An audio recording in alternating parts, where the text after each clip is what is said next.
Yeah, it's not too bad. All right, we're on. All right, what's going on, guys? Back again. Finish writing this now. With another debate. No WWE today. Strictly NBA today. Top 10 greatest NBA players of all time. Um, Gotta switch it up here and there. Can't always just do wrestling, because I do a lot of stuff for my channel. So, gotta switch it up today.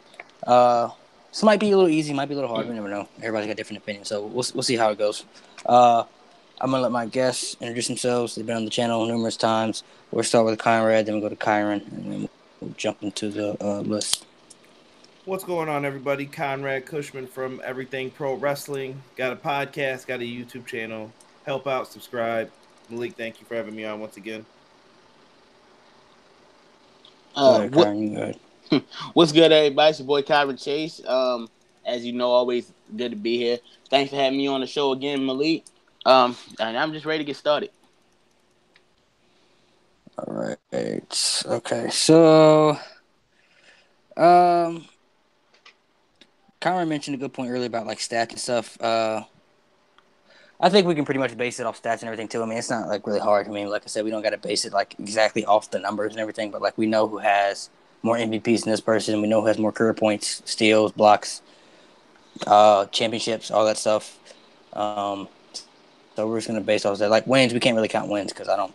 That's too much. That's going too much. So might as well start with Michael Jordan. I mean, he's definitely He's on the list. the GOAT. So might as well just go ahead and write his name down. Yeah, just write Michael Jordan down. We already knew he's gonna be on the list. The Michael Jordan. Conrad, you probably can speak on this one a little bit because you were around then, and me and Kyron weren't around for Damn. So Damn. Do we have to speak on it? We know. Calling my age out. All right. What about I mean, it? you were born in the you grew up in the '90s, so you watched him play. So what was it like watching the great Michael Jordan play? Michael Jordan was a legend.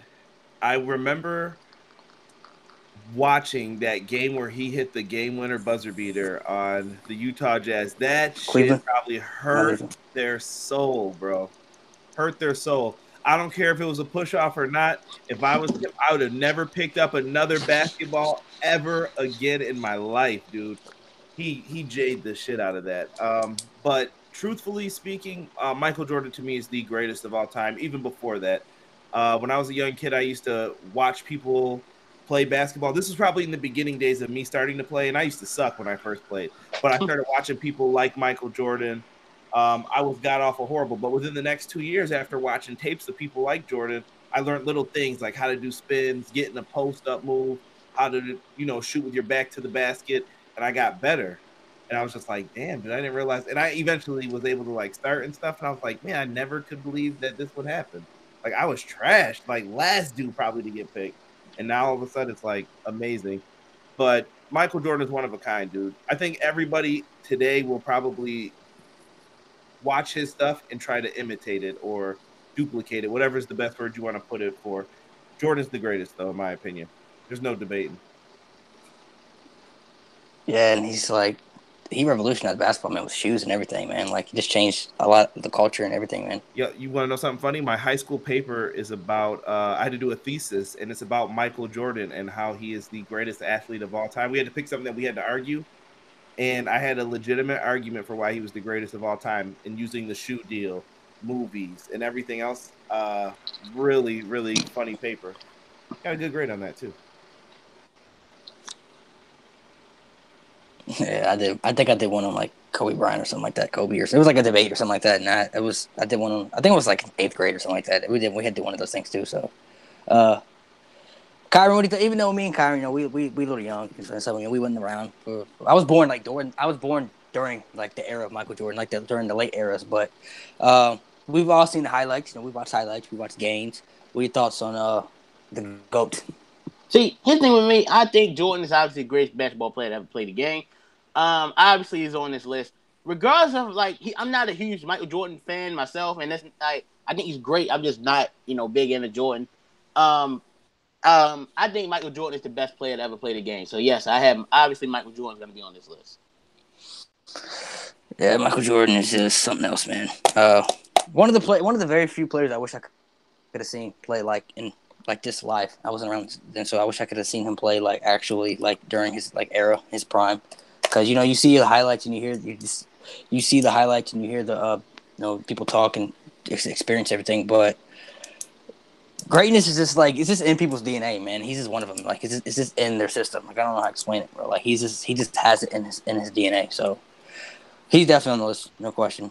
I mean, if you don't have him on the list, then you need to learn your facts. I'm just gonna say that. So let's switch from Michael Jordan. What about Magic Johnson?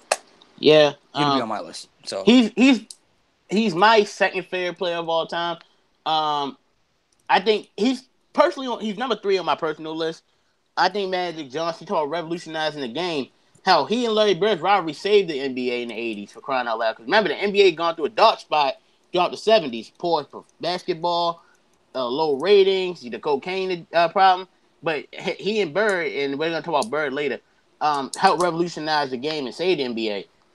Magic, his passing ability, his leadership, and he's not the greatest scorer, but he definitely could score when needed to.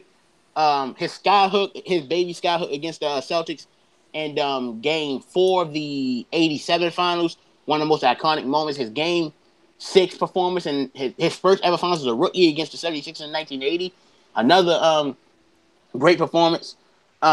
Magic Johnson, I think, is the greatest point guard of all time.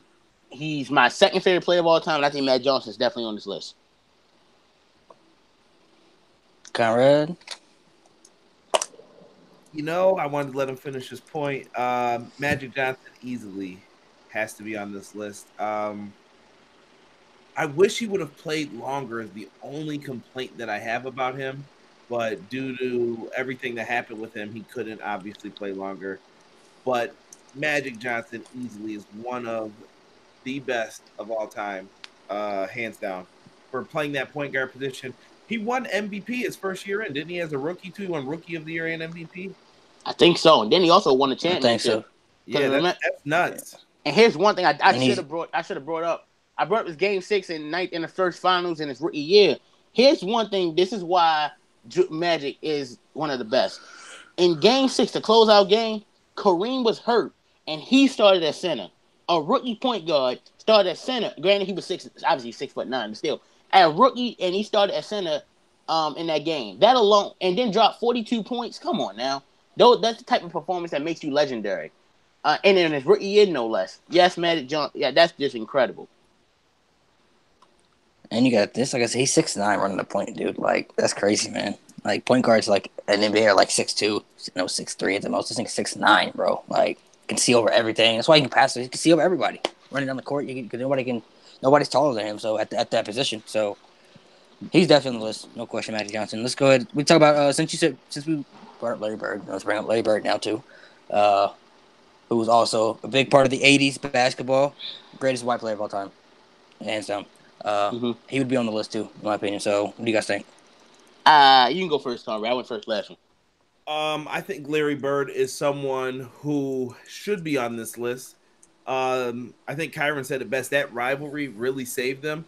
I don't put him above Magic Johnson personally, but I do think Larry Bird was a great. He was definitely someone who propelled the Celtics to part of their greatness, and I have no qualms, complaints. I mean, you can see the stats. Larry Bird was the man. Yeah, and I'm not a Bird fan. Person. I prefer Magic. Bird's in my list, but he's not even in my top 5. He's really not even in my He's not really in my top 7, to be honest.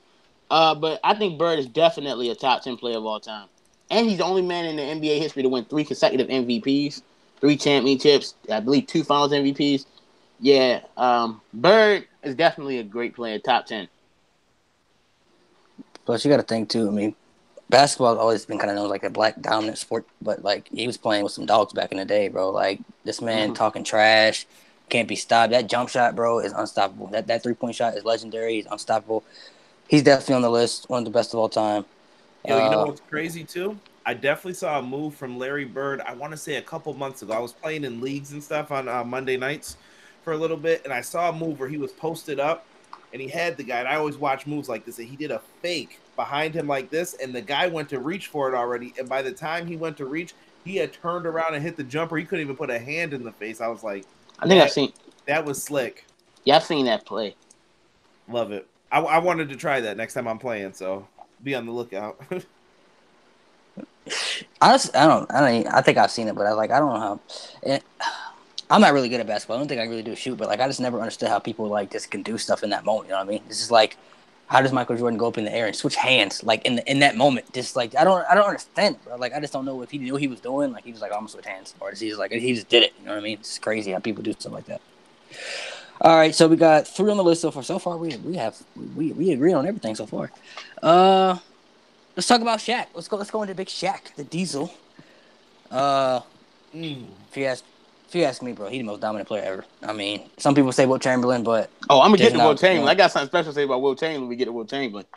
Wilt Chamberlain is one of a kind too, but Shaq, bro, is something else, bro. He's 7'2", 320 pounds. This guy is absolutely ridiculous.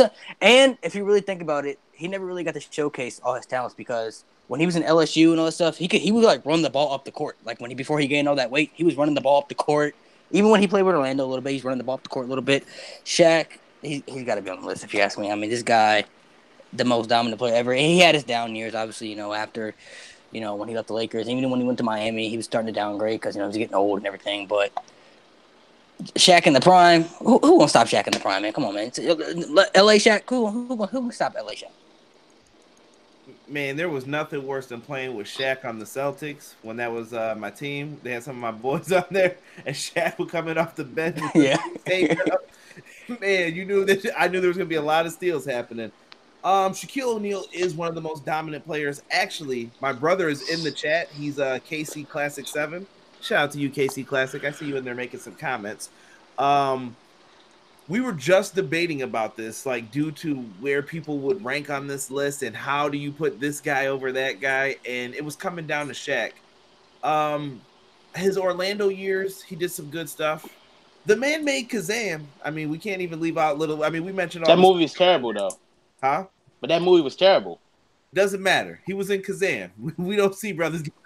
And he's in Blue Chips too. He made a movie. He did a lot of different things. Dude, I used to have a little basketball hoop with Shaq on it. Like it used to break. Remember the rims used to break when he shattered the glass? He was cool for that. Shaq's kind of like, I'm not comparing him to Michael Jordan, but he just has that star power. Like he just has like the superstar like written all over him. Like he has the personality for it. You know what I'm saying? The people love him. He has that in him. You know what I mean? He's used to chill products to this day. Like people just love Shaq. He just has that energy about him on television. I personally think Shaq makes this list. I don't know if you guys agree with that. Shaq. He's definitely among it. He's on the list. Like Shaq is like number 9 on my list. So, but Shaq is on the list. He's not as high as some people might put him on others' lists, and that just comes down to the fact that like, as dominant as Shaq was, especially on the Lakers, being 300 pounds, but that weight, as much as it made him dominant, it also hurt him later on because it's what slowed him down. And of course, his beef with Kobe, and obviously Kobe has blame in that too. And the fact that those two let little things get into what should have been, they should have played their whole careers together. But especially when you see him in Miami, like he did get the championship in 2006, but no one looks at the fact that Shaq was not that good in that series, and Wade damn near carried the team by himself. But if I'm looking at just that 3 years span in LA, he won the MVP in 2000, which really should have been unanimous. He was really dominant, and he and Kobe combined to be the best 1-2 punch in NBA history. I think Shaq is definitely on this list. Yeah, I mean, like I said, when those 3 years from 2002, bro, that man was unstoppable. Like, couldn't nobody you just watch highlights of this man. He just bullying people in the paint. Like he calls the ball. He literally does one dribble and uses his body, and then he dunks the ball. It's every move. It's crazy. You couldn't stop the Lakers back then, man. I used to hate the Lakers. I'm not gonna lie. Yeah, except the 2002 Kings got robbed, but that's another story. We won't get into that, refs. Thanks a lot. Appreciate it, refs. We need that championship. So thank you. Yeah, y'all took Chris Webber's championship away from him. That's never going. No. He'd be I'm a man making for a job when he's doing announcing. Yeah. All right, so we got Shaq. LeBron James. Let's talk about LeBron James. I think I should go first because I think I should go first. People can say, and look, let me start. I used to fucking hate this guy. I was one of the biggest LeBron haters ever. I couldn't stand this guy, especially when he was in Miami. I was like, oh my god, I can't hate this guy. But I mean, you got to respect greatness, bro. This guy has been hyped up since he was 16 years old, straight out of high school. Lived up to every expectation. Came out of high school, dominated NBA for years. I mean, LeBron is one of a kind too, bro. He's guys in his DNA, bro. Like, just be great. He just has it, man. You can say what you want about it, but this guy is absolutely spectacular. When we talking about basketball talent overall, this guy has the whole package. So, he would definitely be on my list. I would put LeBron on the list, but Kyron, go ahead. You can go ahead and start. Oh, you guys know he's my favorite player of all time. He's my idol, and I'm not just talking about idol on the court. He's my idol off the court. I think he's my I think he's number 2 on my list, and it's not just because he's my favorite, but also a lot of different reasons. He's top. He's literally might probably go down as the only player in the NBA to be top 10 in every statistical category. He's a 3-time champion, 3-time Finals MVP. He's a 4-time regular season MVP. And one thing no one ever looks at LeBron, really before this season, was his durability. He never really sustained a major injury before this season. And one year I always look at LeBron and say, that was the year you could arguably say might be the greatest season of all time, was his 2013 campaign, when the man was literally at the peak of his athleticism. He was shooting the ball from the three efficiently. He really should have been Defensive Player of the Year, but they stole it from him and gave it to Marc Gasol, someone who didn't make the first team, all defensive first team. And he also set records in that year. And I think it was his PER, which was the highest since Michael Jordan's 1985 campaign, if I'm not mistaken. Like Jordan's first MVP year. To me, I think LeBron James is the second. He's the greatest small forward of all time. And he's definitely the best player of this generation. He's definitely the best player of this generation. So, yes, LeBron James is on the list. Should have lost that finals that year, too. I mean, his finals losses are probably his only real criticism on the court. But I'm actually going to get the should have lost 2013. Oh, my God. Should have lost that year, too. Why should he have lost in 2013 again, Malik? Because Ray Allen hit that 3. That's no reason. Okay, so Kobe shouldn't have won. Kobe shouldn't have won in 2002 because Robert Horry saved him. Same thing in 2010 when Ron Artest saved him. Now, I'll give you this. No one's hit a bigger legacy-saving shot for anyone than Ray Allen hit for LeBron that night. Because if he had missed and the Heat would have lost, what everyone would have looked at was the fact that they lost and LeBron missed a shot. But I don't think that's a fair criticism to say, because Ray Allen saved his legacy and Kyrie Irving hit that shot in Game 7, that's a fair criticism. Because literally, plenty of NBA greats throughout history have had their teammates save them. So why is he the only player that gets criticized for? Hell, in 1988, when the Lakers beat the Pistons, Magic didn't even Finals MVP. That went to James Worthy. No one says James Worthy saved Magic Johnson's legacy. So I think that's just a stupid criticism. Yes, I'll say Ray Allen saved his legacy, but I don't use that as a criticism. I use that as a fact. Conrad, what are you gonna say? I'm trying to keep my composure here to be fair and balanced. LeBron James. Weird, because I'm close to this dude's age. So I remember watching him come up. The dude is a freak of nature, number one, first and foremost. When I first saw him, I said, there's no way that this dude is this big, flying down the court this fast. When they said the numbers he could run, I said, there's no way. But it was real. It was damn real. He's no joke. LeBron James is probably one of the greatest athletes of all time to enter into the NBA. I do have my criticisms of LeBron. There's a lot of people who are LeBron James lovers, I'll say, and they take it way too far with some of the stuff they say, to say he's better than Jordan. How can you say that? I didn't even say that. Oh, yeah, but there's people who trip about this stuff, trust me. And I don't ever want to hear that argument. I usually stay out of it because I know I'm going to say something foul and make them mad. Especially when I talk about that 2011 finals in Dallas. But that's probably his biggest criticism is the 2011 finals. That's one thing. Even me being a diehard LeBron fan who looks up to the man, I can't defend that series. The only thing I will defend is this. He used that series to make him stronger. Like, some players might have, and this way I like get on people who attack his mentality. Some people would have let that destroy them as like this after everything you went through, get this team together, and then you underperform on the biggest stage. And then knowing the criticism you're gonna fairly receive. Some players would let it destroy him. But he came back, won MVP the next year. And then another time where you could argue he that could have destroyed him was Game 6 in Boston. Literally, you go down 3-2 against a team that started the season. You lost the finals year before, now everything's about to fall apart. That night in Boston, he walked onto that court like he was the best player in the world, and he meant it. If you look in the look on his eye, like for that game, you knew no one was gonna stop him that night. Like that's where I say, yeah, 2011 was definitely a downer, but I think which year with Boston? Which one? The one that year I just brought up? Yeah, which one were you just talking about? The 2012 year. 2012. Mm-hmm. Yeah. Well, I always like Boston. Boston was their kryptonite for a long time. Cleveland, Miami. Boston was a really good team. Huh?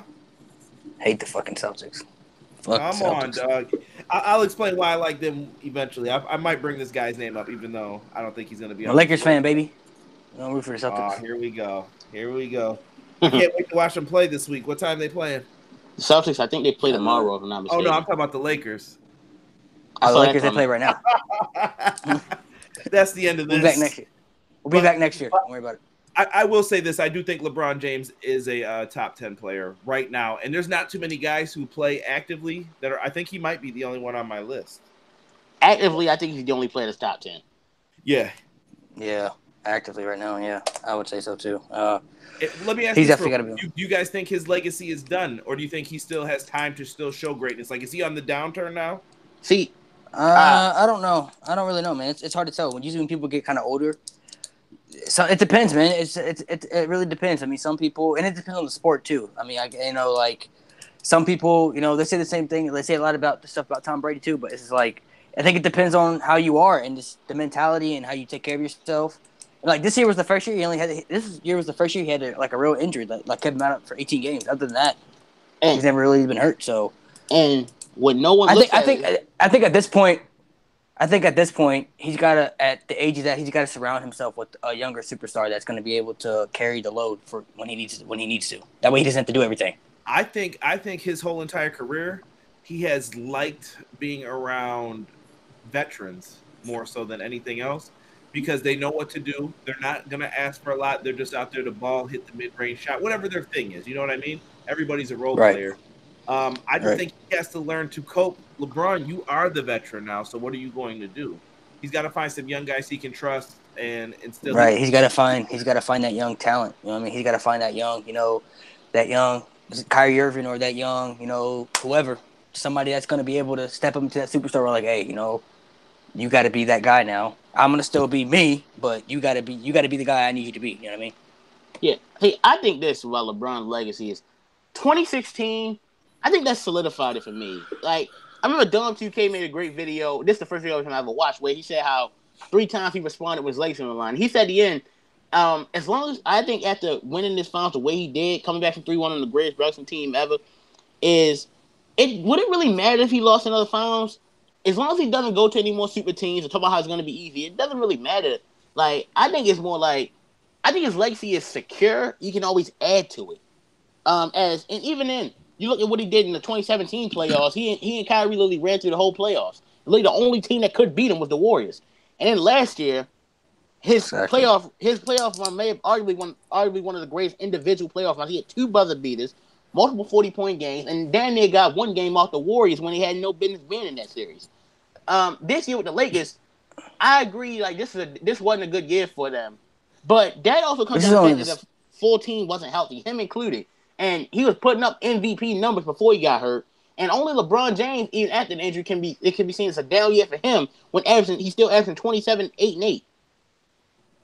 Yeah, I mean, this year was only a test. I mean, he's still around young talent. So like I said, they need the talent he's around is inexperienced. They need to have that one star that that's going to be able to carry that load for him when he needs to carry the load. That way he doesn't have to do anything. He can't be that. He's not young anymore, so he can't be that that explosive young 2007 LeBron, like when he carried that team on his back to the finals. He can't be that guy no more. He's not that guy no more. But I mean, basketball is different nowadays. Like super teams is basically the era we're in. So like if you don't have at least 2 All-Stars in your team, it's gonna be hard for you to even make it to the playoffs nowadays. I mean, if LeBron and Kyrie would have played, if LeBron had Kyrie on that 17 they had, they could have had a good chance right there. Just them 2 alone, because back then teams weren't you didn't have teams that were stacked up like they. So you got to have at least 2 superstars. I mean, look at the Warriors. They got a whole starting lineup with 5 All-Stars right there. So I mean, you got to have at least 3 All-Stars on your team to even just at least make the playoffs, which is crazy. That's the era we live in. So LeBron James is on the list, unfortunately. No, You call a man a bum, but yeah, you just put him on the list though. Ain't that funny?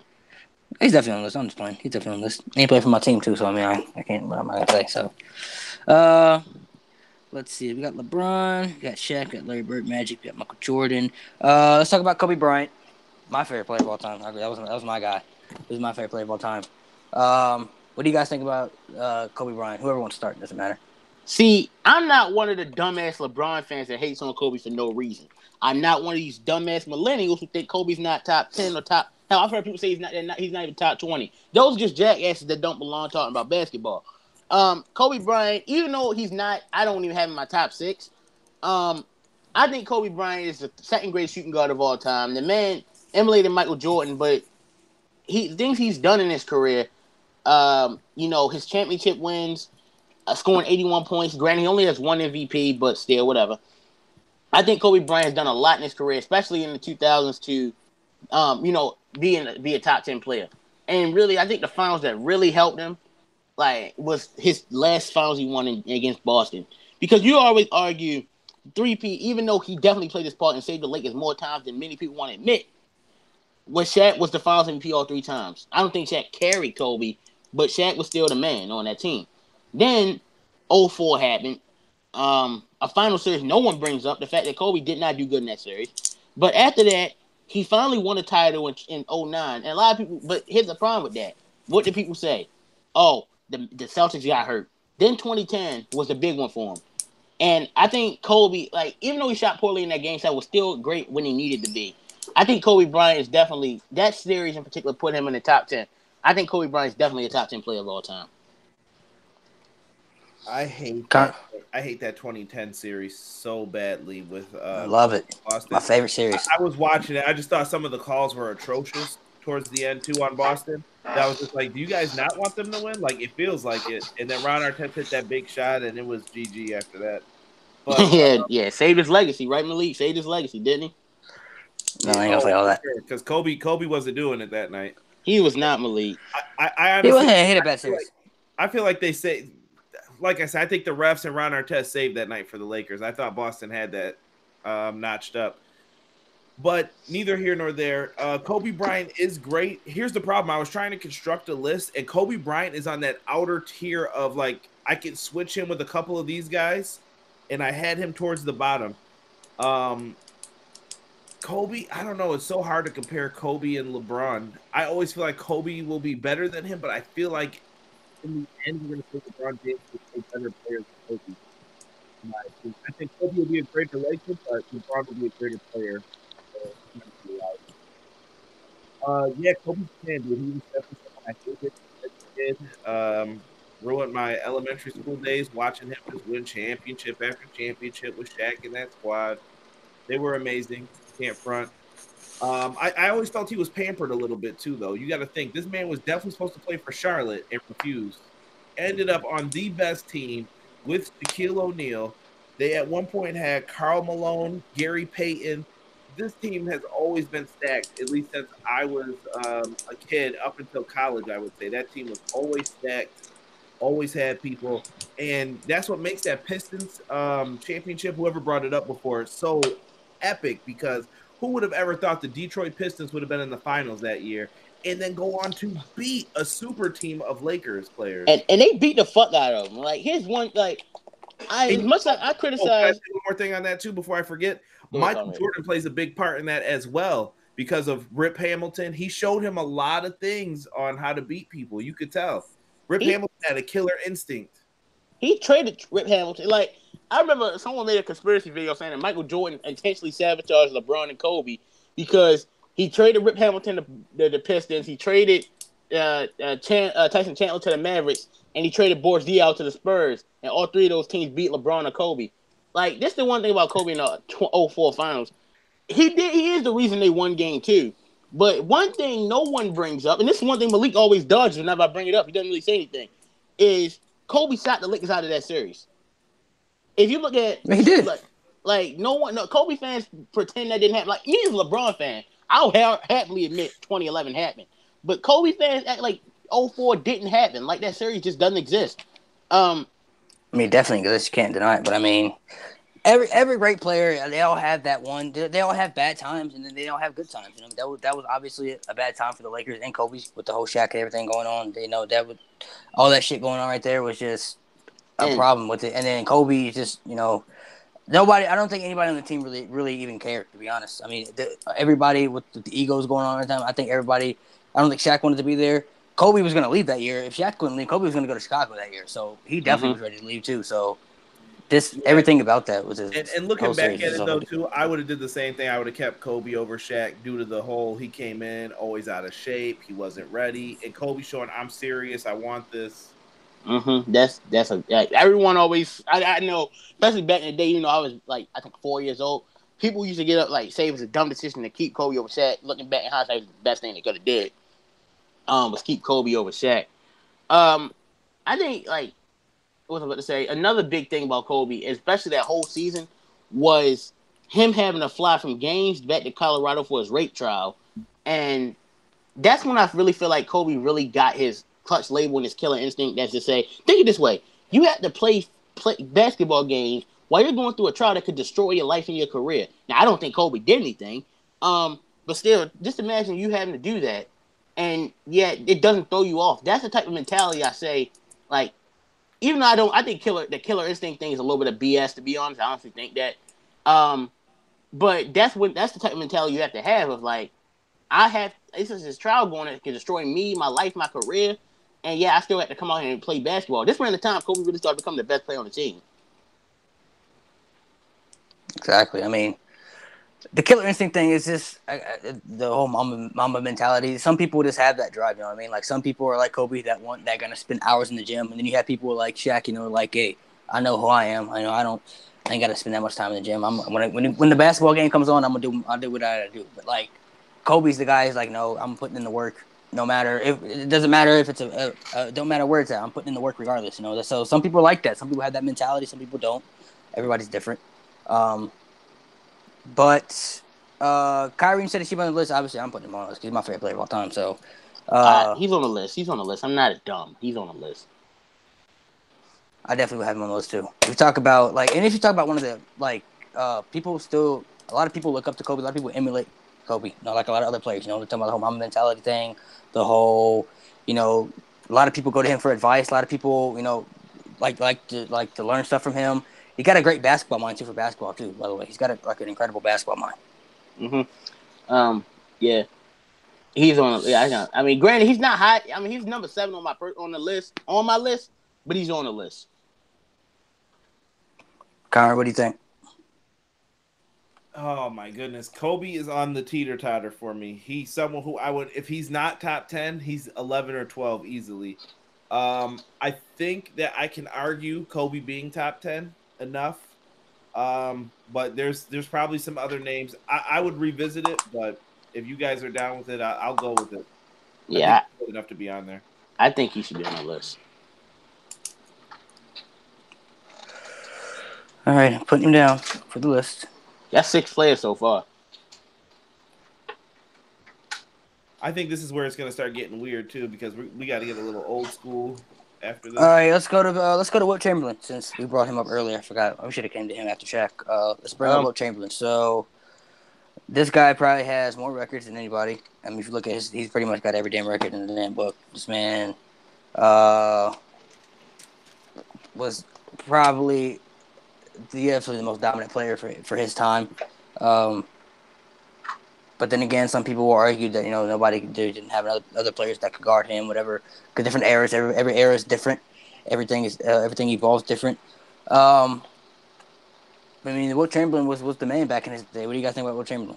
I'm actually about to piss some people off. I don't have Wilt Chamberlain in the top 10. Now, yes, I know 100 point is great. No, hear me out on this. Yes, 100 points in one game, incredible. Averaging 50 in the season, incredible. Having all those records, incredible. What does he have to show for it, though?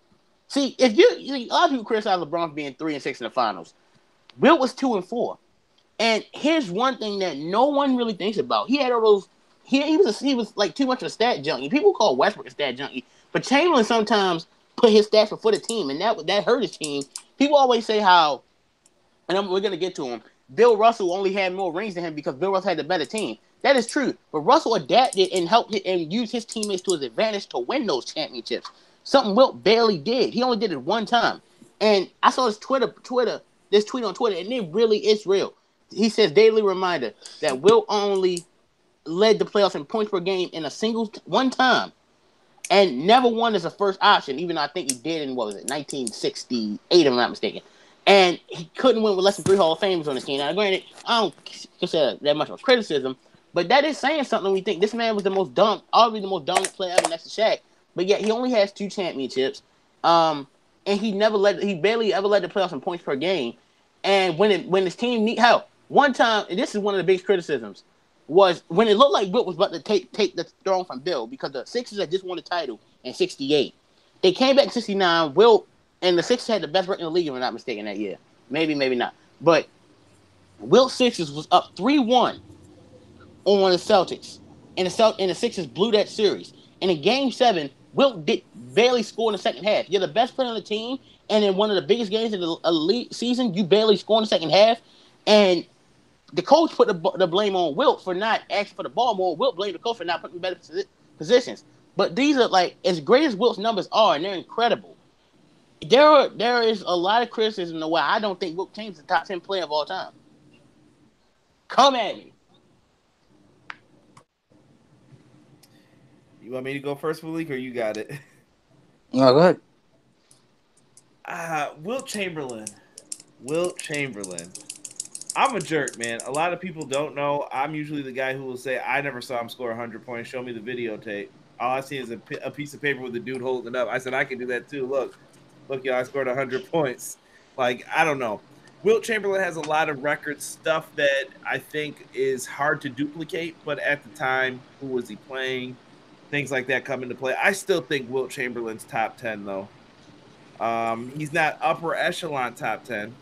I think he would probably be a little bit lower, but I still think that Wilt Chamberlain deserves respect for scoring 100 points in the game, doing his thing as a big man. I think he molded what a dominant big man should be for most players. Man, Wilt Chamberlain's tough, man, because... And let's talk about the most important record he ever had. 20,000 women. 2 every day on average. He ain't catch nothing, supposedly. Supposedly. Wilt Chamberlain's tough, man. I want to put him on the list, but I think there are 3 other centers that we got to talk about. That we got to talk about before we maybe consider putting him on the list. Because I want to put him on the list, but I'm like, I don't know if I want to put him over this guy. See, it's especially one particular guy. Mm-hmm. Yeah, it's 2 centers in particular. I have 2 centers over him. Me too. I have 2 more centers we haven't talked about. I have a power forward we ain't got. Yep. As far as centers, there's only a couple that I have over Wilt. But I'm gonna put him down for the maybes. We're gonna come back to Wilt because I definitely want to put him on the list, but we're gonna come back to him. Because we got to revisit Mr. Chamberlain. So let's talk about Bill Russell then. Since we were Bill Russell earlier, the man, he got 11 rings. What do you think about Bill Russell? I have him in my top 5. He's number 5 on my list. Oh, actually, it's 3 centers. This is another center I completely forgot about. Yeah, I have 3 centers on. Counting Bill Russell, yes. 3 more centers I haven't talked about. He's number 5 on my list. I think Bill Russell gets a bad rep, especially because people say, oh, he won 11 championships, but he was on these great teams, and he didn't win them against anybody. I say Bill Russell might be the most disrespected legend of all time. This is a man, yes, he has 11 championships. I believe 5 MVPs, but this is also the guy that made defense wins championships. He was the one that really made that statement, like you believe it. He's the one that really put defense as a first option over offense. And yes, he was averaging 18 points while a guy like Chamberlain averaging 50. But like I said about Chamberlain, the reason Bill was successful where Wilt wasn't was that Bill was willing to embrace his teammates to elevate them. I mean, would those Celtics teams have won the same amount of championships without Bill Russell? No. I would even say if you put Chamberlain on those teams, they wouldn't have won as many times. Bill Russell, and the problem with Bill Russell, he'd have won a couple defensive player years. The war was out yet. You never know how high his blocks would be because they weren't tallied at the time. This is a guy who, like I said, revolutionized the game, and he was really one of the first, truly, What was I looking for? Players that like, damn, I forgot what I was about to say. Anyway, I think Bill Russell is definitely top 10. I put him over Chamberlain. And no, I don't think he's more talented than Chamberlain, but when you take into account embracing your teammates, doing it the right way, and obviously when you win 11 championships, it's kind of hard to come back right on that. But I'm using more than championships, and yes, Bill Russell's top 10. I don't see how anybody today can disrespect Bill Russell for how involved he is with the NBA. I will never forget, what was the first series Boston won? Was it 2008? Yes. Yeah, when they won the championship against that special with Kevin Garnett and Bill Russell had tears in my eyes. That is probably one of the realest, like, non-NBA game moments for me that I can go back and watch, and it's, like, sad. I've never heard another man. Kevin Garnett's my favorite player of all time, if you guys can't tell. And he's not in my top 10 at all either, so I'm keeping it 100% a stack about this. Kevin Garnett, Bill Russell felt deserved it, and he said that if Kevin Garnett never won a championship, he would take one of the rings off of his finger and give it to him. He said, I got 11 of them. You could have this one because you deserve it. He was crying up there about the Minnesota Timberwolves, and Bill Russell understood. The main guy who should have been like, man, you're in Boston now. I don't get why. He understood the love for the game, and I think that proves how much Bill Russell had love for the game. I think he deserves to be on this list. He's in my top 5 when I was actually trying to rank him, so Bill Russell has to be. And shout out to the Timberwolves, since I ain't going to get to show them off later. But you know, those are my boys. But T-Wolf. All right. Mr. Russell's on the list. So that's 7 players so far. See, though, this is where Bill Russell, though, man. See, I already know who my last 3 on my list is, and I can't wait to talk about him. I'm trying to see who we haven't mentioned on mine. What about Kareem Abdul-Jabbar? That's one. Kareem Abdul-Jabbar. He's got to be on the list. He's on the list. Like, I mean, I do criticize Kareem a little bit because I used to have him like number 2 on my list. And I used to argue with my best friend, oh, he could be better than Jordan because he has the resume for it. But then I actually watched a great video by someone I'm subscribed to. He said, you know, he did put Kareem at number 4 on his list, but he did bring up a point of saying, like, when Kareem was the face of the league in the 70s, he won most of his MVPs during one of the arguably the weakest time in the NBA. But also, that's not when he's winning a lot of his championships. He won 1 championship with the Bucks, one with the Bucks, and then won the 5 with the Lakers. When he was the best player in the world, and during the weakest era, he was never winning, and that's a problem if you ask me. Even though I think he is top 10, he has 6 championships, 6 MVPs, and the most points scored in a career, and having that longevity of playing over 20 years. But that is a problem when you think about the fact that that's why I don't have him as high on my list as I used to, because not winning when you should have been winning, and he had the team to do so. That he was underperforming at times, that's a problem. But yet I have Kareem. I have him number 4 on my list, so I think he's definitely a top 10 player of all time. Go ahead, Malik. You didn't talk the last one. I'll let you go first. You go ahead. I mean, he's on my list, so I already wrote him down. I got him at number 2, I think. I always think of him when it comes to the greats. He is someone whose stats, if you even put up like the college stats between him and Jordan, man, it makes stuff a lot closer than you think. I still think Jordan, he's the guy, but Kareem to me gives him a run for the money. Kareem is really good. I think as he got older, he got smarter with basketball, and that's one of the keys for you to stick around. Similar when you're watching a LeBron James or anybody that we've mentioned on this list already. They get better as they get older, and sometimes it's not about being the first dude down the court to do a slam dunk, turn around, 360, whatever you're trying to see. Sometimes these guys are like, yo, let's slow it down. Hold on. We got a way to dissect this team. Set the pick, boom, pop. They know exactly what to do, and I think Kareem is someone who held it down for the Lakers. I think he could be considered the greatest Laker of all time. I think the greatest Laker of all time is Magic Johnson, but I'm saying it could be argued, is what I'm saying, though, for what he did for that organization. I mean, he's got the most unstoppable shot ever, bro. Like the skyhook is the shot you cannot stop. You can't guard it. Like, there's no way. Yeah, you can't stop it. So Kareem's definitely on the list.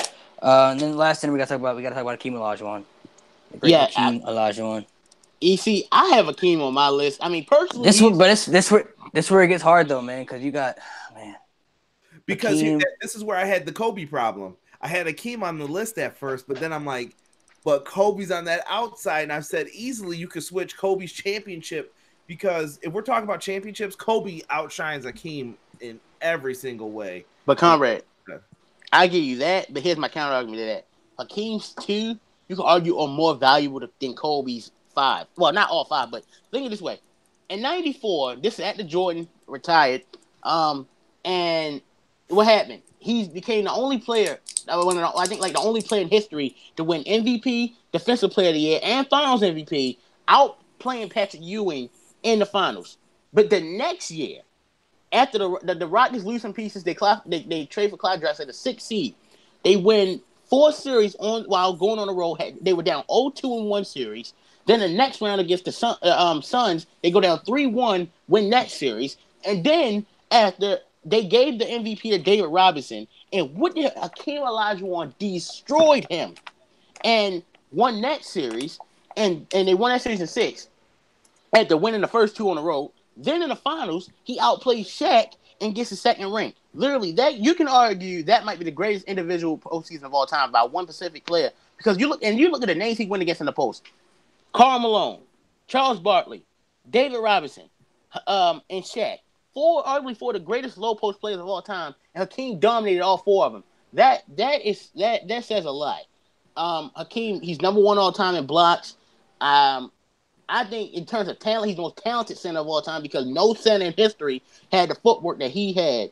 His fine tune is the game. The way he plays is he's a center who can hit the mid range. He can defend the perimeter, defend the post, but no one can study him.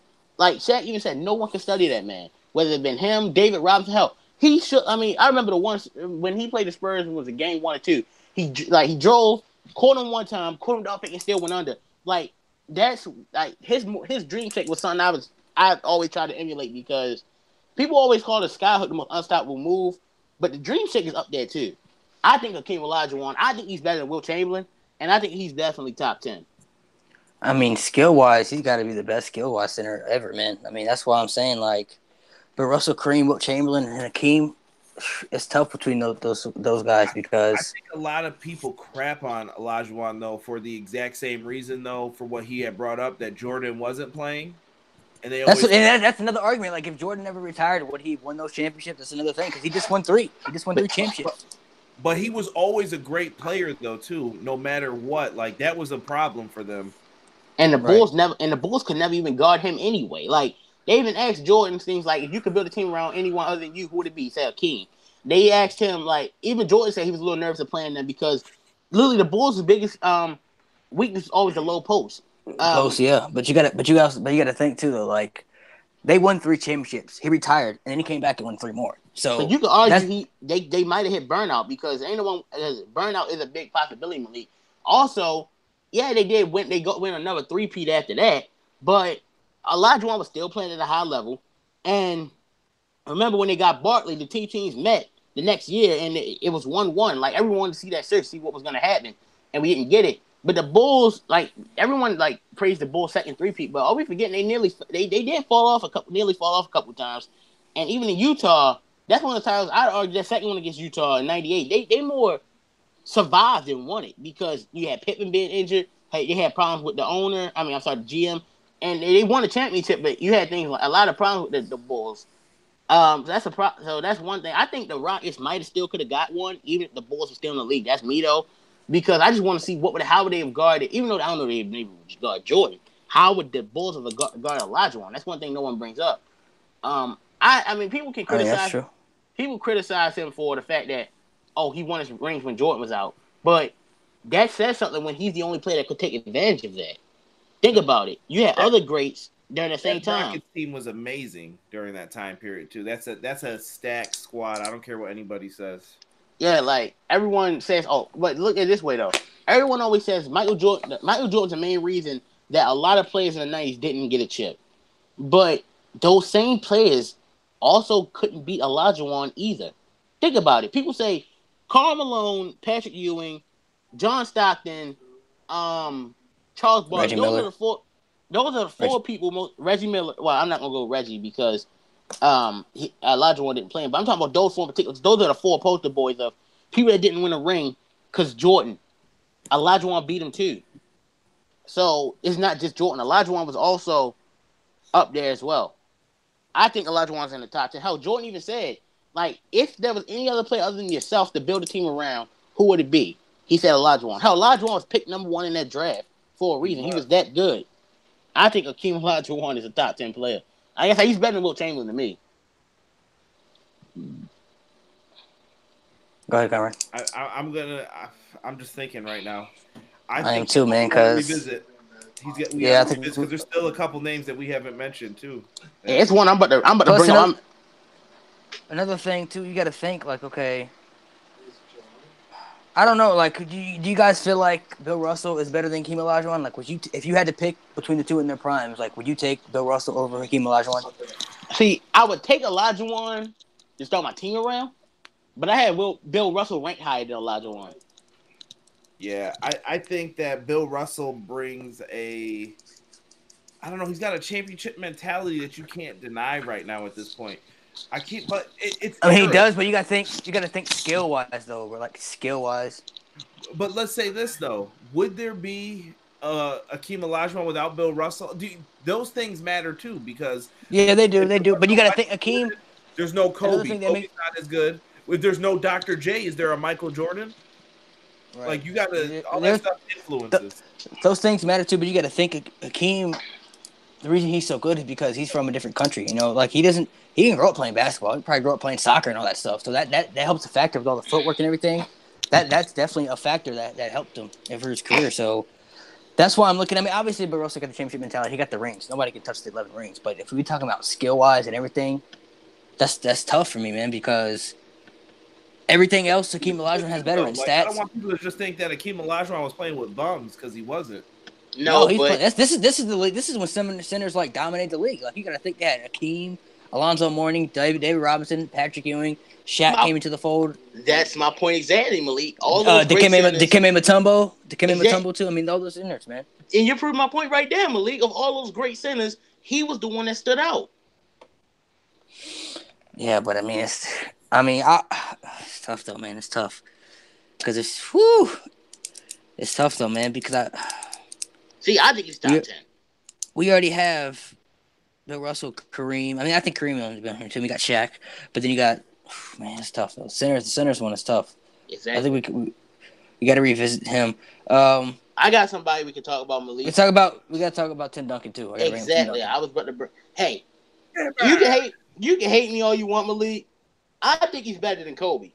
I have him high on my list than I have Kobe. I have Duncan 6 and Kobe 7. They both have 5 championships, but Duncan was the best player on 4 of those 5, and Kobe was only best player 2 of his 3. Duncan has more Finals MVPs, more regular season MVPs, and let's be honest, you know deep in your heart, Duncan's a better team player than Kobe is. Duncan he played with Popovich, but yet Duncan was willing to the reason he played for 20 years and won championships throughout damn near all 20 of those was he was able to adjust his game however he saw accordingly to fit Popovich's system. And obviously him and Popovich, of course, helped each other. But think about it. He adjusted his game to, carry the Spurs when Robinson was getting hurt and throughout the Robinson era when the big 3, even then. And you look at, what was it, his 0-2 finals? No, I'm sorry, 0-3 finals against the Nets. 0-3. Very, very underrated. I mean, what was it, Game 6? He had a quadruple-double. And that was the year Parker hadn't evolved yet. Ginobili didn't yet. And Dave Robinson was damn near on his last leg. So argue Duncan, I'm not going to say he carried the team completely, but you can argue Duncan did carry them for a lot of that. I think Tim Duncan is the greatest power forward of all time. And I have him on, I have him number 6 on my list. And he's higher on my list than Kobe is. So I think Tim Duncan's a top 10 player. Tim Duncan is very underappreciated. He's not the most athletic. He's definitely not the most skill-wise. But when it comes to basketball, man, he was a bad man. Tim Duncan definitely the greatest power forward of all time. Being a Lakers fan, that was the one team I hated playing every year, dude, because the Spurs were absolute perfection. The way they played basketball, that big 3 right there. When you talk about one of the best big 3s ever, Ginobili, Parker, and Duncan, dude, they gotta be in that conversation, man. Those guys were absolutely spectacular together. But top 10, man. Conrad, what do you think? What do you think about Tim Duncan? I told you before, Kevin Garnett's my favorite player, but I will always say this, and I stand by this. Tim Duncan is better than Kevin Garnett. Tim Duncan is the greatest power forward of that era, period.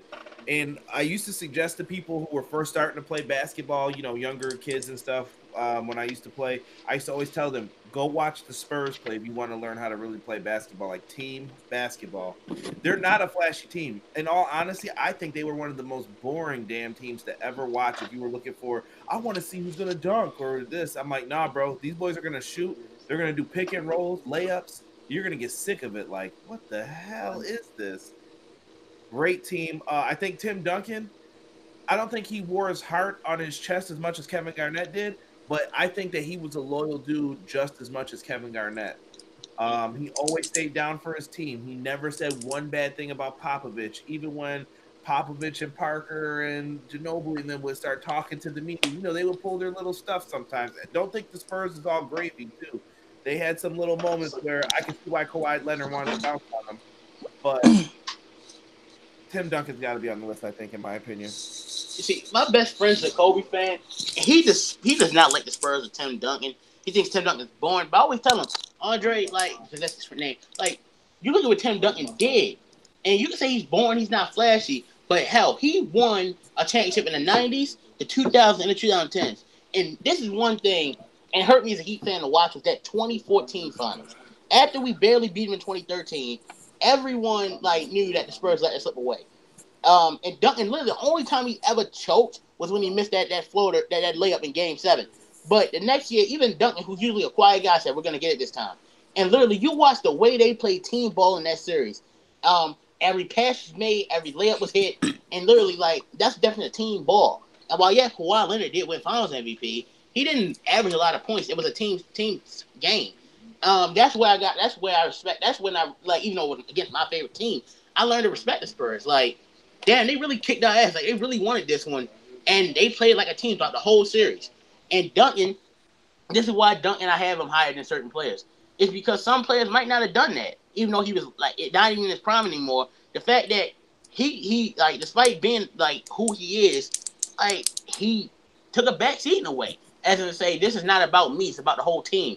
And that's why I have, Tim Duncan number 6 and Kobe number 7. Because even though they're both great players, I think Duncan, and you can argue Duncan's done almost more with less, but that's what I think about it. I think Tim Duncan is definitely a top 10 player. Duncan also, when you said that 2014 series, to me that was the end of the dynasty, and they were winning a championship. As odd as that felt, they had Kawhi Leonard. That was his breakout where I'm like, yo, this dude's gonna be a star. I can see it now. And Duncan elevated other people. Think of some of the older guys that were on his team at one point. Bruce Bowen and some of these other cats that you're just they're Robert Horry. Robert Horry hit shots for everybody. He's the good luck charm that you sit bench, Robert, we got this. You just come in for them threes. But they always just manage to win, dude, even with veterans or some young kids you've never even heard of at center and stuff. And I'm like, this dude's coming in, he's playing phenomenal. I think that's to Greg Popovich as well. Greatest coach in NBA history. The Spurs are strictly they don't want the LeBron Jameses. They want them foreign dudes. Them dudes are overseas that nobody's ever heard of. Them dudes from Italy, Argentina. Them dudes from China that people never even heard of until they come to the league. You're like, who's this guy? And Greg Popovich is like, oh. And I've been watching this guy for a while. And that comes from good scouting. I think they always scouted very well, and they pick up several good people. See, I compare the Spurs to the Patriots for a reason. I mean, they both have arguably the greatest coach of all time. You have Tim Duncan's the greatest power forward, Tom Brady, greatest quarterback. And like you said, Malik, they're also a team that they don't look for the biggest superstars. This is why you almost never hear ego problems in both of those organizations. Because even you could be the best player in the world, but if you have a problem, Popovich and Belichick, they'll both get rid of you. And they've done a lot with some players you never heard about. I mean, for crying out loud, Thiago Splitter, Patty Mills, Marco Boris Bellinelli. Bellinelli, that's what I was thinking about. They won championships with them, and they made it look, and they really did make it look easy. We beat them in 2013. That was an incredible series. The next year, they kicked the Heat's ass.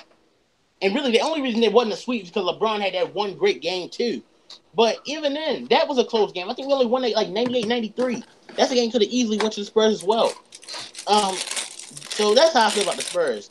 I think in general, them is like they're one of my favorite teams. Even though I don't like watching the Spurs a lot, but when needed to, they can give you a damn good game.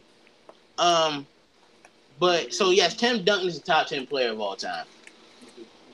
Add up those names that you said before too, was like the veterans, Brent Barry, Bruce Bowen. You can go through and just name Paul Gasol when he went to them. Like, yeah, but he didn't win anything with them. These dudes had resurgences though, like in greatness, because you started to doubt them, and then they went there, and it's like, oh, they still got it. Plus, you got to think when Tim Duncan was playing, that was basically like power forwards were kind of really coming into the NBA. It was Kevin Garnett, Dirk Nowitzki, Chris Webber, all those guys that were coming in. That may be the greatest group of power forwards, I think, in NBA history as well. A lot of those guys, and me and my brother were arguing that too, is KG better than Dirk and stuff? Like, we started going through names like that. I'm like, I got KG over Dirk. And he was like, Dirk's done a lot of good stuff. And I'm like, yeah. See, Dirk's a bad man, though, bro. Yeah, just like I said. Yeah. When you start arguing over, well, who's better and why? Just like can we disagree that Dwayne Wade is better than Paul Pierce? Can we disagree on that? Hell yeah. Yes. I don't know. Yeah. Yo, time out. And I want to smack whoever put up that graphic of their last games and Paul. 0-0-0. That shit was terrible, bro. I was like, bro, that was petty to do that. No, I mean Paul Pierce is a legend too, but I mean, I would take Dwayne Wade over him easily. I'm a Heat fan, so obviously I think that. But even though I wasn't, I would still take Wade over Pierce. Hell, just compare. Paul Pierce is kind of like Tim Duncan, man. He's not like the most athletic guy. He's not the one who's gonna do all the flashy dunks, but he can ball, dude. Paul Pierce had a game. Goofy, man, but to take teams with just him and Antoine Walker to the finals, I respect him though for it. Like, he was in the East. He didn't have a lot to work with at times. All right, so I'm gonna write Tim Duncan down because I think he should be on the list too. We got one spot left though. Man, like I said, for me that spot is Hakeem Olajuwon spot. Well,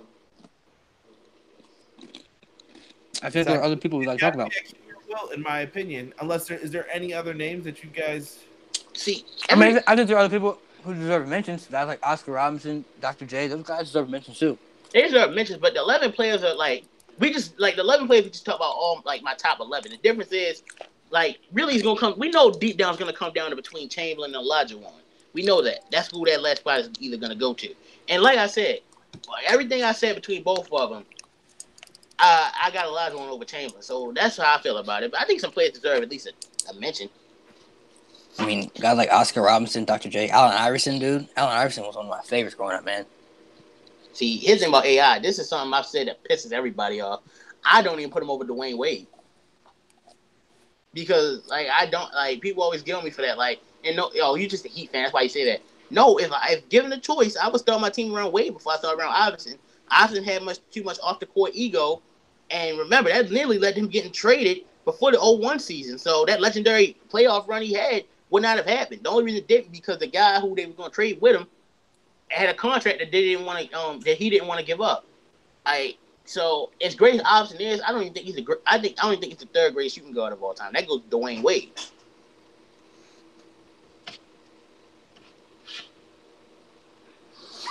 Who else do I think deserves a mention? There's a lot of great players you can throw in. Dirk Nowitzki, he deserves a mention too. He's one of the best. That's especially from our era too. I mean, stats wise and everything, Dirk Nowitzki was absolutely spectacular. Dwayne Wade, obviously. I'm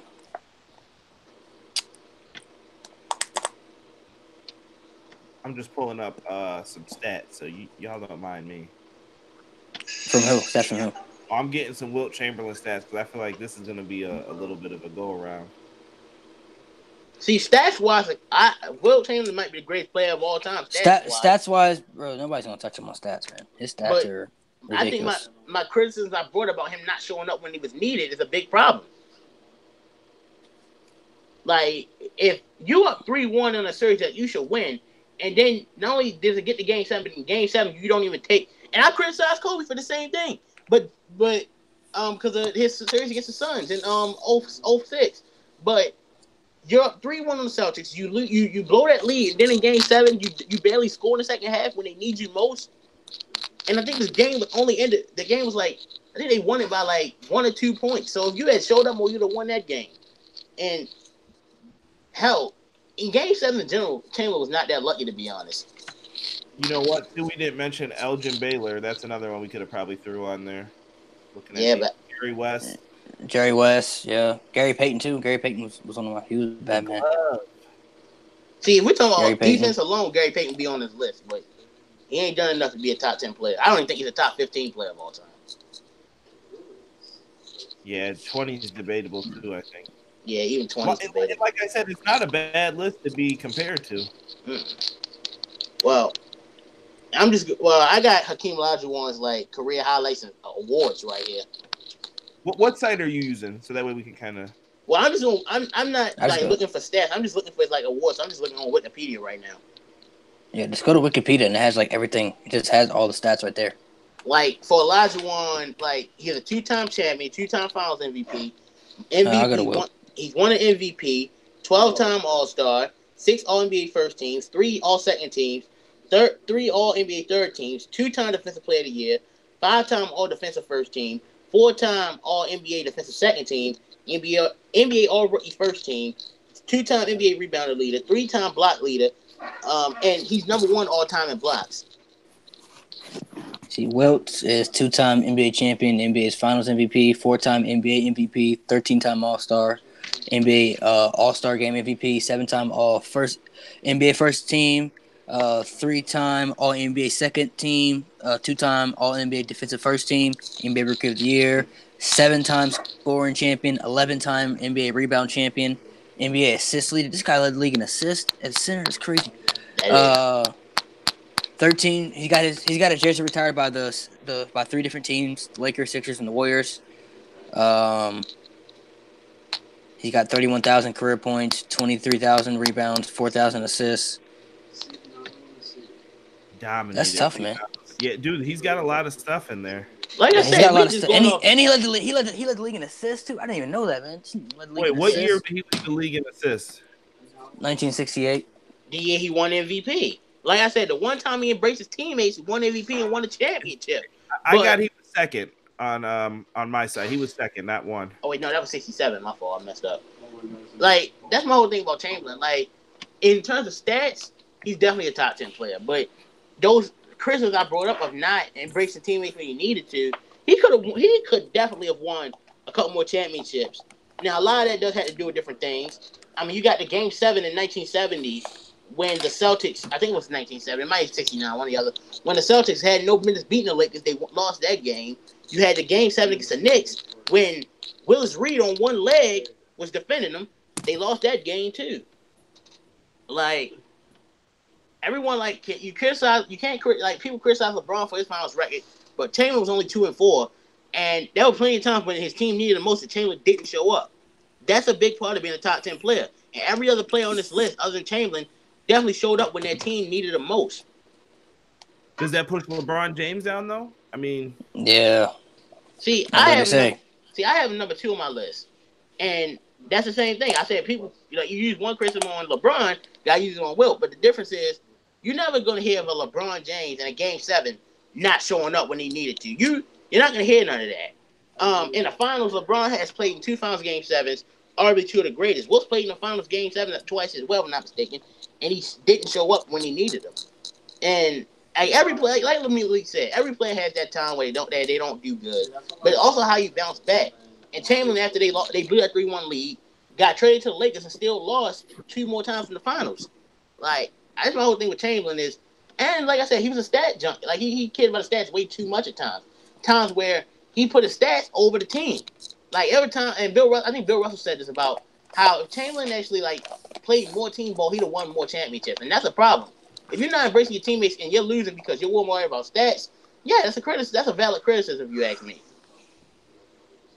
Like that's where I think Olajuwon hasn't beat is like you're never gonna hear of Olajuwon not embracing his teammates, whether it's been Kenny Smith, Robert Horry, whether it's been Clyde Drexler. That's why I have Olajuwon over Wilt Chamberlain. What do you think, Conrad? I'm rocking with Wilt, I think, over Akeem. I mean, Akeem was on my top 10. I think I sacrificed either Kobe or Shaq over him. And I would put them at like the 11th spot when I did mine. Yeah, I'm rocking with Wilt. I mean, what do you think, Malik? Who would you go with? Oh man, it's down to me. Shit.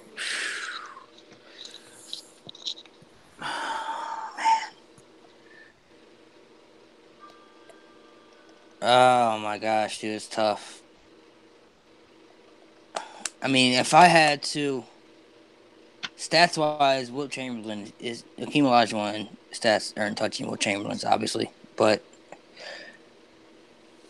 if I had to, man, it's tough. Man, this is tough, man. This is hard. Here's my last thing, Malik. If you look, I feel like if I was gonna take one of the two in their primes, I feel like I would have to take Hakeem Olajuwon. Like, because I'm thinking, because he's a better basketball player overall, skill wise and everything. He's a better scorer, better defender, better rebounder. And his two and you finals you gotta think eras matter too. You gotta think Hakeem Olajuwon played in an era when centers were like dominant in the league, and Wilt Chamberlain didn't. And you look at his two finals. So you got that. I mean, that you gotta think that is. You gotta think that's a factor. I mean, I'm not saying Wilt Chamberlain wouldn't have dominated, against those guys, but I mean, we'll never know because they're two different eras. You know what I mean? So we'll just never know. But it's tough, man. I'm looking at 50-50 stats right now for like win shares, best to worst. I see Wilt at number 1. I see Akeem. Where is he? That's 2, 3, 4, 5, 6, 7, 8. He's 9. See, but win shares is real. Like win shares are plus minus. I don't like those arguments because they can be really skewed. No. But I can't fight anymore for Wilt than if you guys don't accept the stuff he did in the past. I mean, I don't know. That's the only thing that's kind of holding me back. Like I'm looking at, if I'm thinking of skill wise, I'm thinking Hakeem Olajuwon. But stats wise, dude, Wilt Chamberlain, man, this man led the league in assists, bro. He's a center, man. Come on now, like he led the league in assists, dude. But you gotta also take account. Hey, all time Olajuwon is number 1 in blocks, so that does. Hell, he averaged 3.1 blocks a game, and like that's a big thing. Like but rebounds, Wilt Chamberlain led the league in rebounds 11 times, though, man. That's crazy. But like a rebound machine. So, but also like you said, Wilt Chamberlain had 30 points per game, total rebounds 22, 4 assists, field goal. 22 rebounds. This is career. So total rebounds 22.9. He was actually almost 23. Field goal percentage 54. Free throw 51. His player efficiency was 26. And okay, what about Akeem? Out of it. What about Akeem's? We go to his. Hakeem Olajuwon. Hold on, it's loading. Hakeem Olajuwon had 21.8 for points, 11.1 total rebounds, 2.5 assists, 51.2 what was that? Field goal percentage. Free throw, he shot 71. He was more efficient from the free throw line. But you also have different stats, though. Like, they have efficient field goal percentage for Hakeem Olajuwon. That wasn't around back then. See, a lot of things weren't around back then. And that's another thing where we can't really compare them in terms of, because Wilt definitely would be top 10 in blocks per tally back then. But like you said, Malik, he played 200 more games than him, too. Who? Wilt Chamberlain only played 1,045 total games, and Hakeem Olajuwon played 1,238. And another big thing, Malik, we brought up how he led the league in rebounds a lot. Remember, like we both said, there was almost no other center to really challenge him other than Bill Russell. But meanwhile, like we said, Hakeem went to get some of the best, and damn near outplayed all of them. Chamberlain got outplayed almost every time, but he met Bill Russell. Yeah, I mean, not like in terms of play style, Chamberlain was definitely playing better. But when it mattered, that's what Bill Russell showed was better than him. And like I said earlier, Hakeem's 2 finals runs, especially in '95, when they were a 6 seed and had no business getting there, is the stuff of legends. I mean, like I said, the man outplayed Karl Malone, Charles Barkley, David Robinson when he won MVP, and Shaq in the same playoff run. That does say something. There's not a single playoff run Chamberlain has that can top that. Conrad, you got any last arguments for Wilt? Look at the stats. That's all I'm gonna say, man. Wilt is a bad boy. I love Akeem Olajuwon too, though. So this is tough for me. To me, it wouldn't have came down to these two. It would have came down to someone else. But see, that's the thing. I'm not just like I looked at more than just stats. I also looked at like how you showed up when you needed, like other things you did. And I think that's a big thing as to why I would take a team like Olajuwon over. Like if you the hardest part with saying that though is you got to look at who you have too. LeBron James, like we all knew he was going to be great when he played on that first Cavalier team that went to the finals, but we knew good and damn well they weren't going to win when LeBron's walking off the court with time still on the clock, untucking his jersey because he's tight. It's not his fault his team was trash. You know what I mean? Exactly. For the last final. So I don't know what the issues were with Wilt back then because I don't know some of the guys on his team, but maybe they were garbage. I don't know. Sometimes they were, but he did play with players like that were Hall of Famers, I believe. I think one of them, like Hal Greer, who was a Hall of Famer. I mean, that's the thing. That's the problem with us not being able to watch Wilt Chamberlain. And really, it's hard to find a lot of Wilt Chamberlain footage in general. But if you ask me at the end of the day, who would you take to start your team with between Akeem Olajuwon and Wilt Chamberlain? I would take Akeem Olajuwon. Who would you take, Conrad? If you had to pick in a draft in their primes between those two, which one are you taking? I don't think it's fair because I've seen way more Akeem Olajuwon than Wilt. I know more of what I'm getting with Akeem Olajuwon. Wilt's just a kind of a fairy tale. It goes back to this for me. But just based off stats and everything. I mean, you see the stats, you see everything else.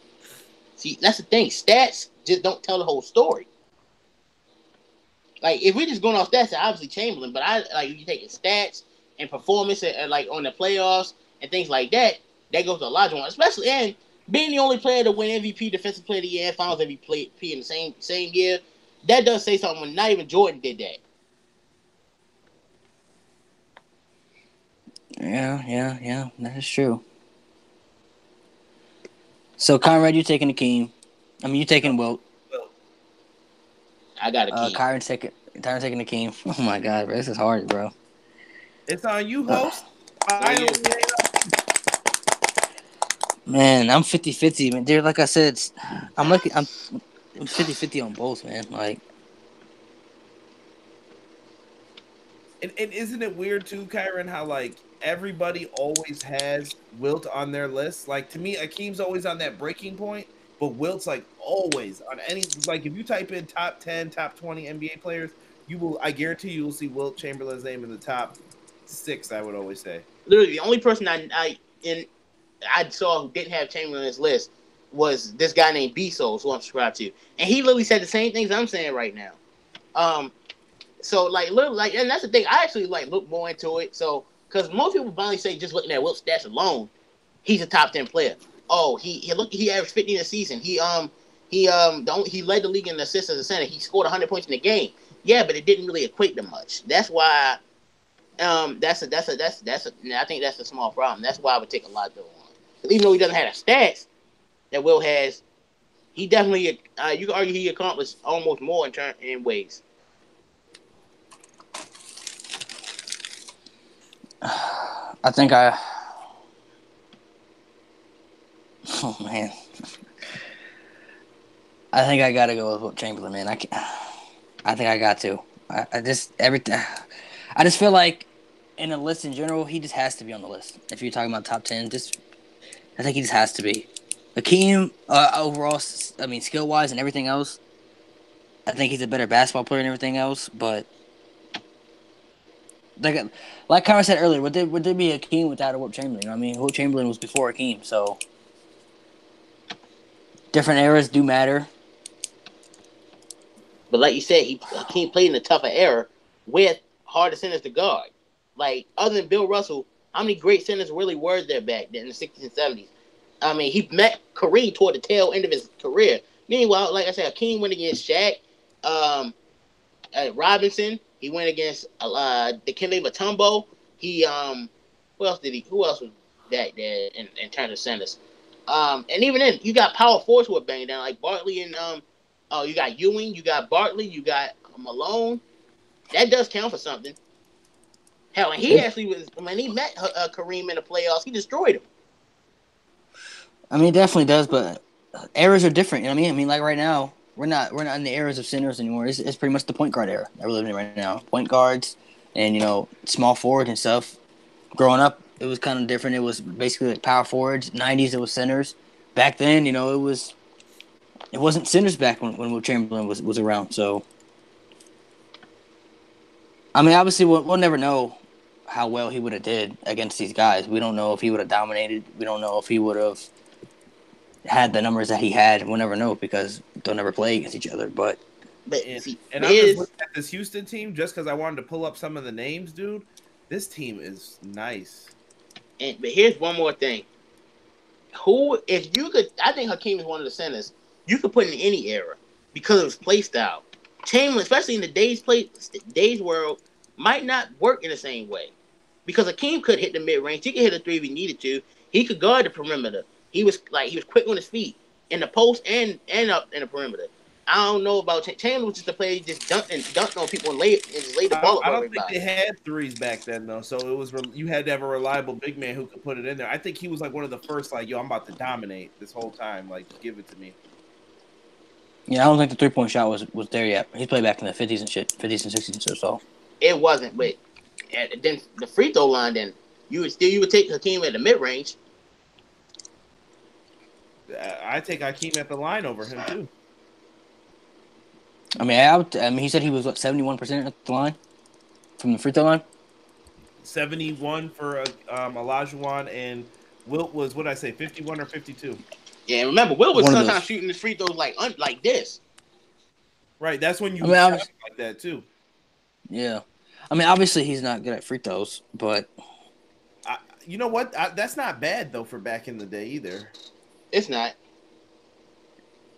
It's not, but Hakeem Olajuwon was more efficient. But once again, you probably learned from, I don't know if they did hack a Wilt or whatever to let him get at the free throw line, but Olajuwon knew, like, yo, I got to knock these down. These got to be money shots. And also, Wilt did have score a lot of points, but what you're forgetting is, like we said, errors, they took a lot more shots back then. The game was at a different pace. Whereas Hakeem played in the era of rough and tough defense, there wasn't much of that back in the 60s and 70s where you can get a bunch of shots. That's why, like, Oscar Robertson averaged triple-double and things like that. I remember Mike Krzyzewski did a great video where he adjusted those numbers today, and they would not look the same.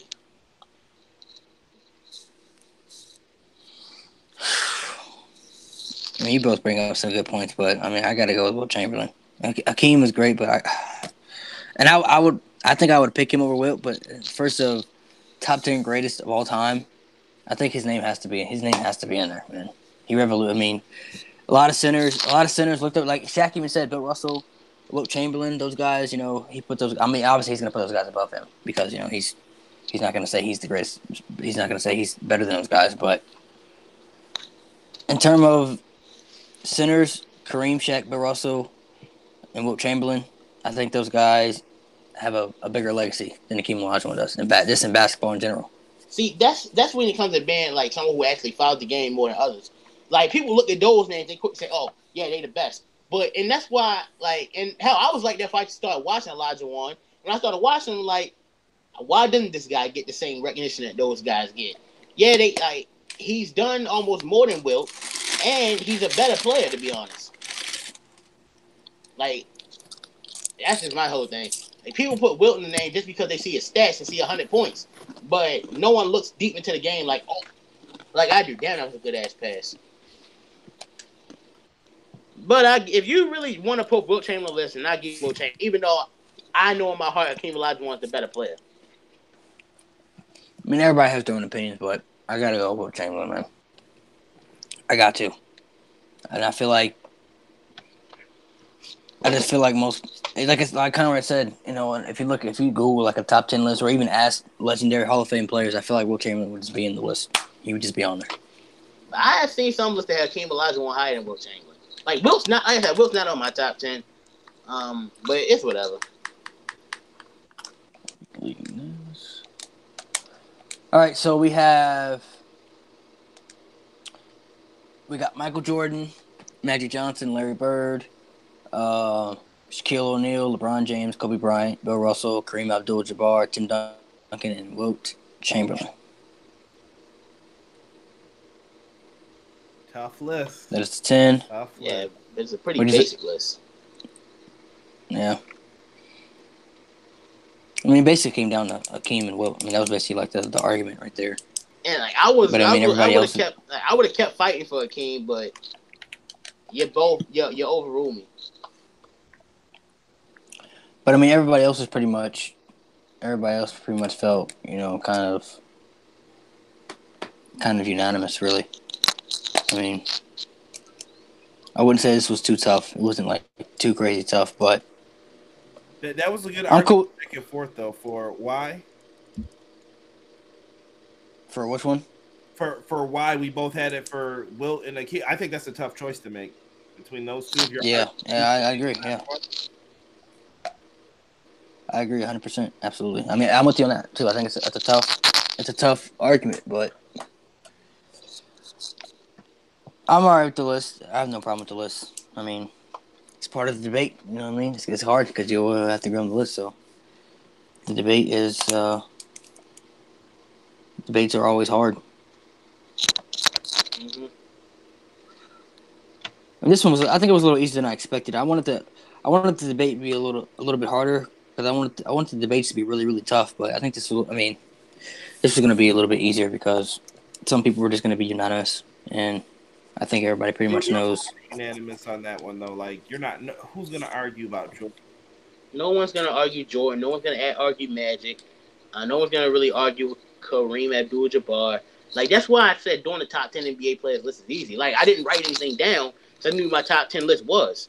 Yeah, I think a specific position would have been harder to argue. Then you get in the nitty gritty, like we just did with the centers. Like, right, center is probably the hardest position to rank. Like for me, like when it comes to certain positions, I know for a fact when it comes to point guards, I have Magic number one. When it comes to shooting guards, Jordan, then Kobe, then Wade. Small forwards, I have LeBron, then I have Bird, then I would put either Elton Bell or Dr. J. Power forwards, I have Duncan, then I have probably Malone, then I have Dirk and KG and Barkley. Centers, then the centers is probably the hardest. Like, but just doing top 10 players was easy. I mean,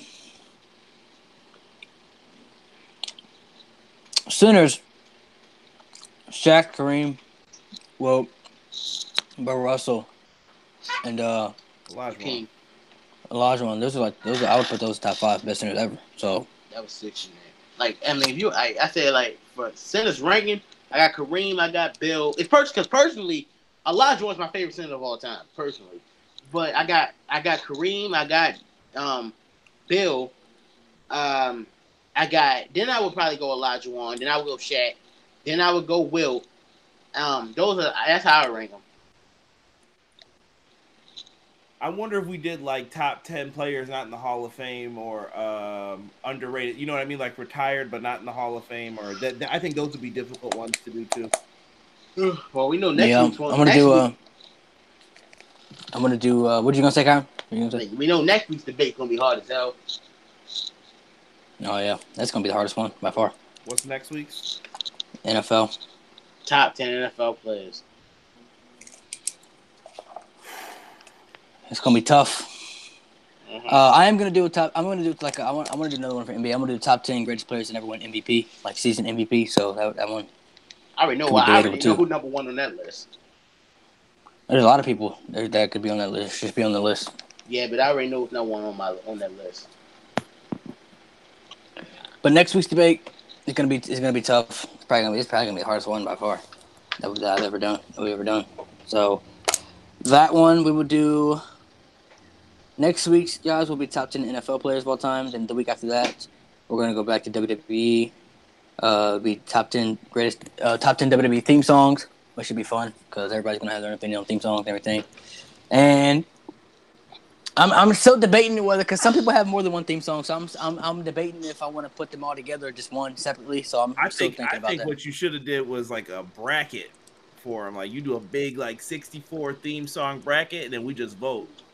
Damn, I don't think Malik had that type of time to do though. No. I think it's easy, to be honest. I mean, that's. I don't know if I feel like. I'll set you up. I'll show you something. I mean, I might, but I don't know if I want to do all that. To be honest, that might be a stretch for me, at least. I'll show you after. I'll talk to you offline. Mm-hmm. But I'm gonna let these guys throw out their channels. Make sure you guys go follow these guys. We'll start with Kyron, then we'll go to Conrad. Yeah, follow me on Twitter, Splashbro Kyron, Instagram, Splashbro_Kyron, Tumblr, DeviantArt, Kyron Chase, YouTube account, Kyron Chase. I do videos on wrestling, I do videos on Sonic the Hedgehog, I do videos on My Little Pony Friends with Magic. I'm ready for next, and next week's debate is going to be probably the hardest debate we've ever done. Back over to you, Malik. Go ahead, Kyron. I mean, Conrad. Not Kyron. Come on, bro. All right. Conrad Cushman, you can follow me on Twitter at EPW Show, Instagram at EPW Show. Check me out on YouTube. Just type in everything pro wrestling, look for the black and red logo, and click subscribe. Did a video yesterday on Fire Pro World.